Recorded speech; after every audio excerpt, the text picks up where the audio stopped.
Welcome to my video. Look at this beautiful picture. Isn't this gorgeous? The sun is just rising. Beautiful landscape. But something's wrong with this picture. This is Reed Canary grass and it's highly invasive.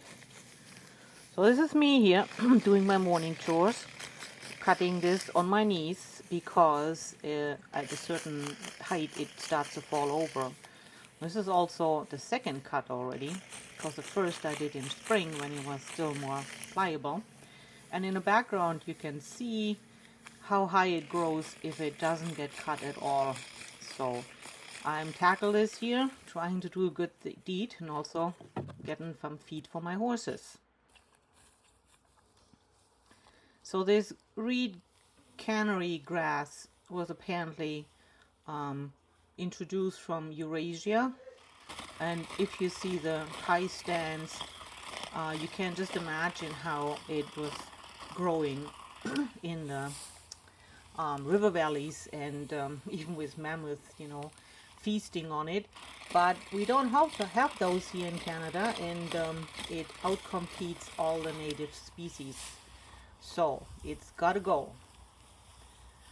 And it's also, so I'm wearing the jacket not because it's cold or it's raining. I'm wearing the jacket because the grass is still wet from the dew.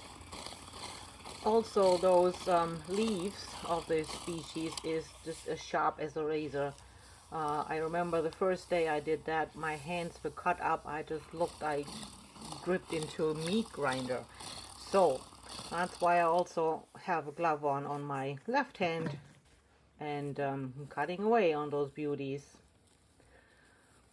There is a certain serenity doing this first thing in the morning as my workout. And like I said, as you can see, it's beautiful. It's nice and peaceful. The sun is just rising, birds are singing, and I'm doing a good deed.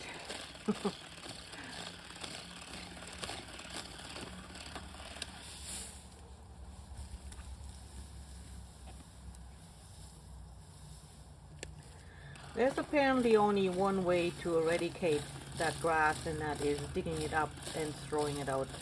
But with those masses, this is just sheer impossible. My other experience is if it's cut, it doesn't like getting cut and it doesn't like shade. So if you, after you cut it, can run over it with your mower and keep doing that, it will eventually give up. Of course, disposal is a problem.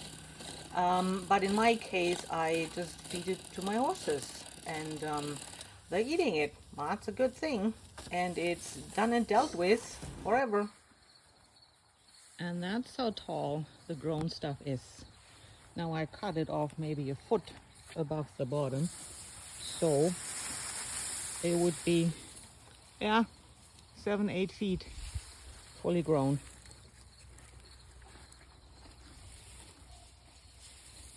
Pretty, but very invasive.